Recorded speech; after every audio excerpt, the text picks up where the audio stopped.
भगवान श्री कृष्ण को कई नामों से पुकारा जाता है या उनके कई नाम हैं।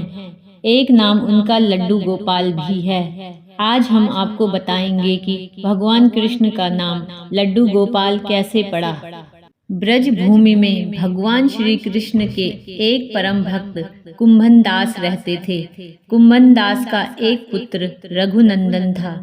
कुंभन दास हर वक्त कृष्ण की भक्ति में लीन रहते थे और पूरे नियम से भगवान की पूजा और सेवा किया करते थे। वे उन्हें छोड़कर कहीं नहीं जाते थे ताकि उनकी सेवा में कोई कमी न रह जाए। एक दिन वृंदावन से उनके लिए भागवत कथा करने का न्योता आया। पहले तो कुंभन दास ने मना किया, लेकिन कुछ सोच विचार कर बाद में वे कथा में जाने के लिए तैयार हो गए। उन्होंने सोचा कि भगवान की सेवा की तैयारी करके वे रोजाना कथा करके वापस लौट आएंगे, जिससे भगवान का सेवा नियम भी नहीं छूटेगा।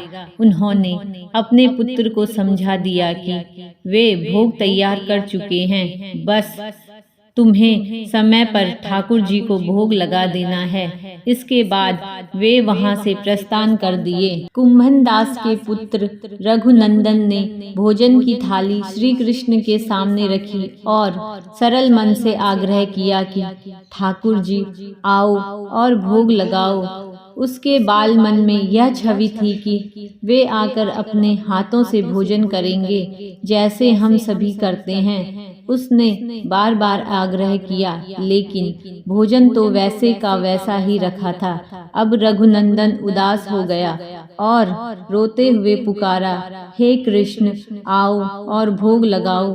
कहते हैं ना, जो सच्चे हृदय से भगवान को पुकारता है तो भगवान को आना ही पड़ता है। रघुनंदन की इस पुकार के बाद भगवान कृष्ण ने बालक का रूप धारण किया और भोजन करने बैठ गए। जब कुंभन दास ने घर आकर रघुनंदन से प्रसाद मांगा तो उसने कह दिया कि ठाकुर जी ने सारा भोजन खा लिया।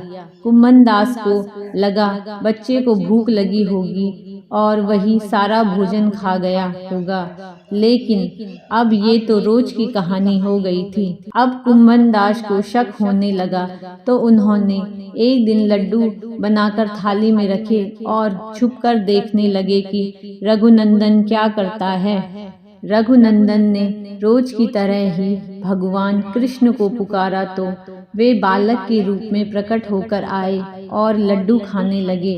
यह देखकर कुंभन दास दौड़ते हुए आए और प्रभु के चरणों में गिरकर विनती करने लगे। उस समय कृष्ण के एक हाथ में लड्डू और दूसरे हाथ वाला लड्डू मुख में जाने को ही था कि वे एकदम मूर्ति हो गए। इसके बाद से ही उनकी इसी रूप में पूजा की जाती है और वे लड्डू गोपाल कहलाए जाने लगे। तो भक्तों, इसी के साथ आप भी प्रेम से बोलिए, भगवान कृष्ण और भगवान लड्डू गोपाल की जय।